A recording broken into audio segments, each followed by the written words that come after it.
Statuettes de Saxe, satin, velours et dentelle, rien n'y manquait. Je me promenais dans l'appartement et je suivis les nobles curieuses qui m'y avaient précédée. Elles entrèrent dans une chambre tendue d'étoffes perses, et j'allais y entrer aussi, quand elles en sortirent presque aussitôt en souriant et comme si elles eussent eu honte de cette nouvelle curiosité. Je n'en désirais que plus vivement pénétrer dans cette chambre. C'était le cabinet de toilette, revêtu de ses plus minutieux détails, dans lesquels paraissait s'être développée au plus haut point la prodigalité de la morte.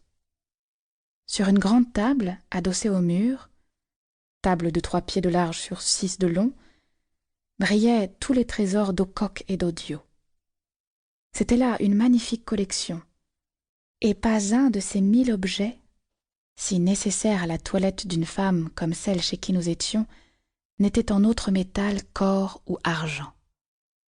Cependant, cette collection n'avait pu se faire que peu à peu, et ce n'était pas le même amour qui l'avait complétée.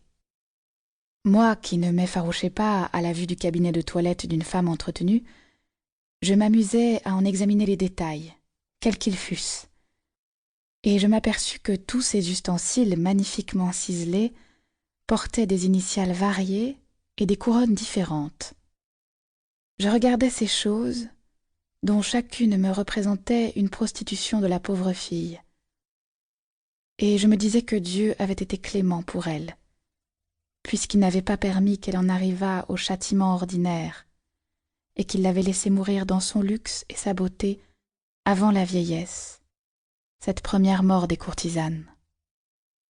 En effet, quoi de plus triste à voir que la vieillesse du vice, surtout chez la femme. Elle ne renferme aucune dignité et n'inspire aucun intérêt.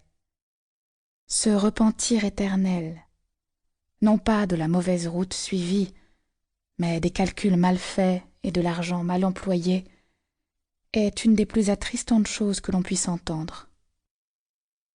J'ai connu une ancienne femme galante à qui il ne restait plus de son passé qu'une fille presque aussi belle que, au dire de ses contemporains, avait été sa mère.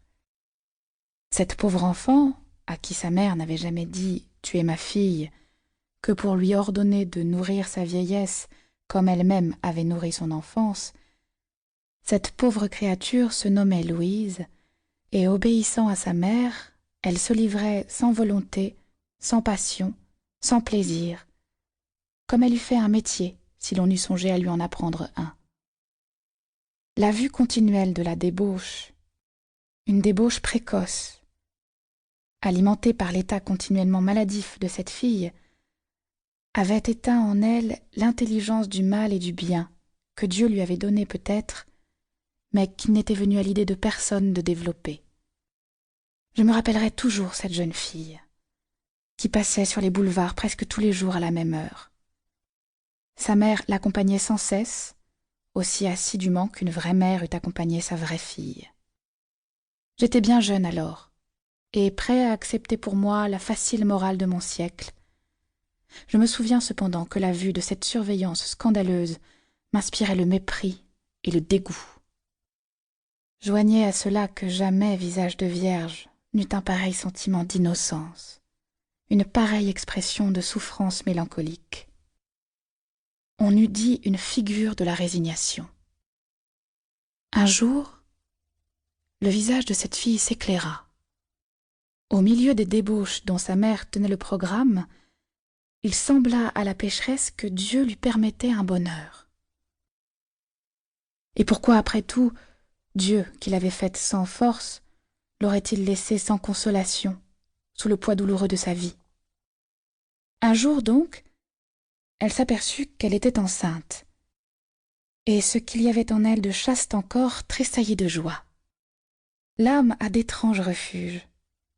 Louise courut annoncer à sa mère cette nouvelle qui la rendait si joyeuse. C'est honteux à dire. Cependant, nous ne faisons pas ici de l'immoralité à plaisir.